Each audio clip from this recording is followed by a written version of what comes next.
Welcome back, everyone. It is Sunday sit-down time. Joining me tonight, PowerMizzou's Gabe DeArmond. Gabe, what a game we saw at Furrow Field yesterday. I could see it on your face. I mean, I don't say this lightly. That was terrible. Yeah. I mean, first half, Missouri looked good.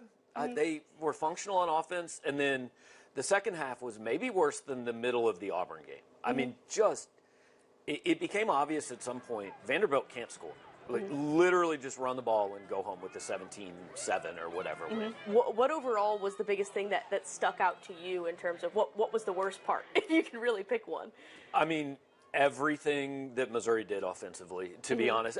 This is a really good half team. I mean, this is a borderline elite defense. They are top 25, top 30 in most things. They're 49th in the country in scoring defense because the offense keeps giving away points, you know.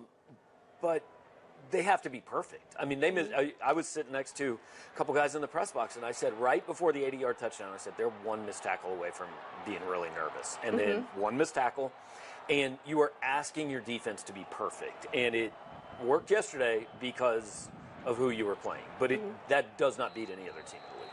Well, I feel like this was kind of an opportunity, obviously, coming off of a bye week to inspire maybe some confidence in a fan base, right? I mean, what would you say this win? It's a win, right? But what would you say this says to the fan base? It's a win, but, I mean, that's Vanderbilt's 28th straight loss to a Power 5 team.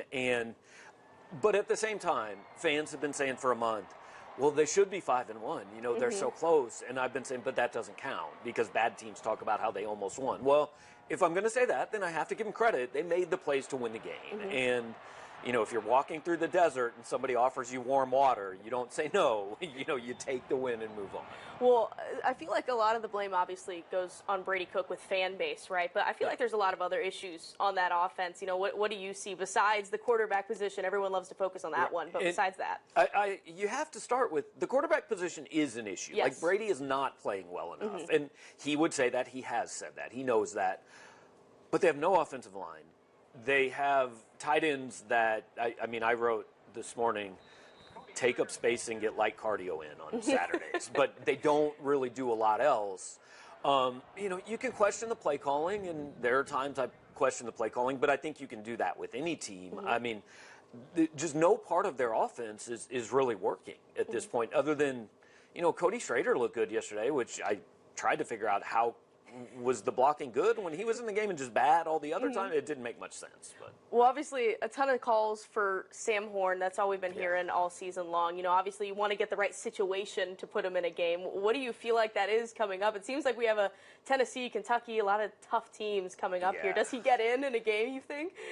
I mean, probably New Mexico State, because you should win that one pretty easily. But I don't know if this team could score enough to win anything easily. And I thought there are a couple things at play. First of all, Eli Drinkwitz told people, he told the TV broadcast he was playing Sam Horn. You know, I posted that on Saturday morning. Dave Matter posted that. So people were, that was the plan.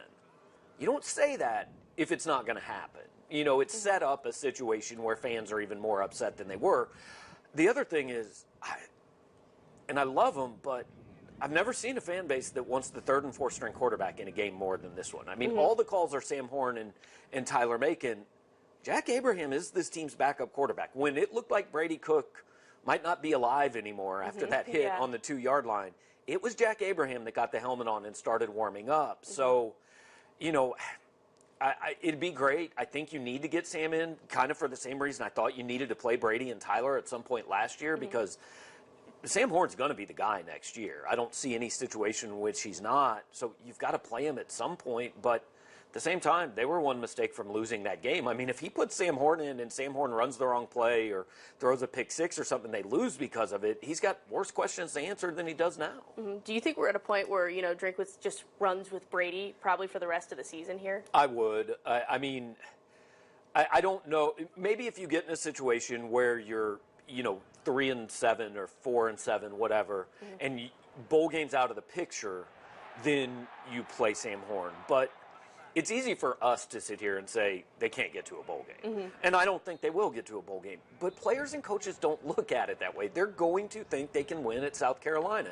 And if they win there, they're 4-4. And they're thinking all we got to do is find 2 more. And so it's a disservice to the team to play a guy that you don't think is your best quarterback until that's off the table. Mm-hmm. Well, when you mentioned bowl eligibility, I was just going to ask you about that. How do you think this schedule lays out for them? I mean, they do have a tough road to kind of finish this season off, excluding, obviously, New Mexico State. I mean, if you want to be the optimist, they've been in 3 one-score games, right? And they're not 5-2, but it's theoretically possible, or 6-1 even. South Carolina's not a great team. I mean, they are beatable. Kentucky is not a great team. I don't think Arkansas is a great team, but Arkansas can score. And I don't see how Missouri really keeps up with that. Tennessee we're not going to discuss because Tennessee's more concerned about the playoff than whether they'll beat Missouri. But there are 3 winnable games left, but I don't know what this team's done to tell you that you should think they're going to win 2 of them. Well, I guess we got an interesting matchup coming up in Columbia East. It's a must-win, I'd probably say, for them. It is a must-win for Missouri. If you lose this game, then even the people that see rainbows and unicorns out their window every morning are not predicting this team in a bowl game. Well, Gabe, I appreciate you joining me tonight, especially after an exciting Chiefs game. At least we got to watch some offense today, right? I have told people watching Patrick Mahomes play is like my football cleanse on Sunday. There you go. I'm glad we could cleanse today. Yeah. Thanks again, Gabe. For the rest of you guys, we'll be right back after the break.